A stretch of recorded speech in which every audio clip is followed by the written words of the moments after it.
अयोध्या की जब भी बात आती है तो अयोध्या से जुड़ी फैजाबाद सीट की बात आ जाती है। वो लोकसभा सीट जहां पर भारतीय जनता पार्टी को समाजवादी पार्टी ने शिकस्त दी लोकसभा चुनावों में, और उसके बाद से बीजेपी के हिंदुत्व को लेकर सवाल उठाए जाते रहे हैं। अब उसी के अधीन आने वाली मिल्कीपुर सीट पर चुनाव है, जहां फैजाबाद सीट से जीत कर आए अवधेश प्रसाद के बेटे अजीत प्रसाद को समाजवादी पार्टी की तरफ से कैंडिडेट बनाया गया है, तो बीजेपी ने उन्हीं की जाति से आने वाले चंद्रभान प्रसाद को अपना उम्मीदवार बनाया है। मिल्कीपुर की पूरी तैयारी है। अयोध्या का चुनाव भारतीय जनता पार्टी फिर एक बार हारेगी। चुनाव अयोध्या का नहीं मिल्कीपुर का होना है, लेकिन अखिलेश यादव का जोर मिल्कीपुर से ज्यादा अयोध्या पर रहता है, क्योंकि अखिलेश दिखाना चाहते हैं कि अयोध्या से जुड़ी फैजाबाद लोकसभा सीट पर जीत की तरह ही मिल्कीपुर का उपचुनाव जीतकर वो बीजेपी की हिंदुत्व की राजनीति को चुनौती देते हैं।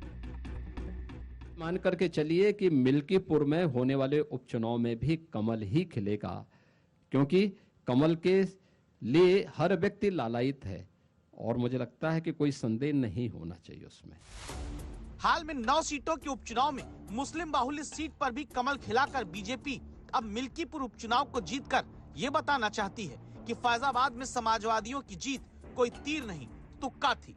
मिल्कीपुर में मंगलवार को बीजेपी ने चंद्रभान पासवान को टिकट देकर समाजवादी पार्टी के अजीत प्रसाद के खिलाफ उतारा है।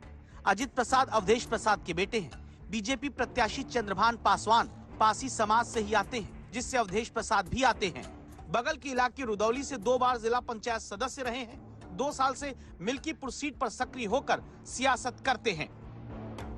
तैयारी हमारी बहुत जोरों से है। हमारे मिल्कीपुर के देवतुल्य जनता हमारे साथ है, इसलिए हमारी तैयारी में कोई दिक्कत नहीं। हमारी जनता हमारे साथ है। जो प्रत्याशी भारतीय जनता पार्टी ने उतारा है मैदान में, क्या वो मिल्कीपुर के हैं? अगर किसी की भी समस्या होती है तो मुझे जो जानकारी मिली है चैनल के माध्यम से, वो बगल विधानसभा रुदौली के हैं। तो क्या यहाँ की समस्याएं लेके लोग क्या रुदौली जाएंगे?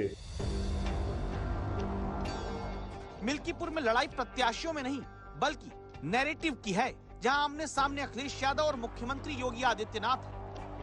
आज हम जब विवेकानंद जी को याद कर रहे हैं, हमें उम्मीद है कि उनके कही हुई बातों को हमेशा हम लोग दिल और दिमाग में रखेंगे, जहां उन्होंने कहा कि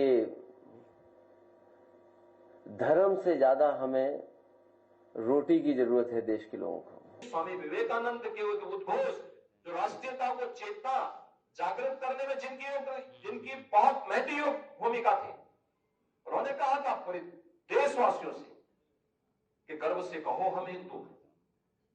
स्वामी विवेकानंद उस कालखंड में कह रहे जब देश गुलाम है, तो स्वाभाविक रूप से वामपंथी इसको कैसे स्वीकार कर सकते? जो लोग अपने पीछे सेकुलरिज्म का ठप्पा लगा रहे हैं, वे इस बात को कैसे स्वीकार कर सकते हैं?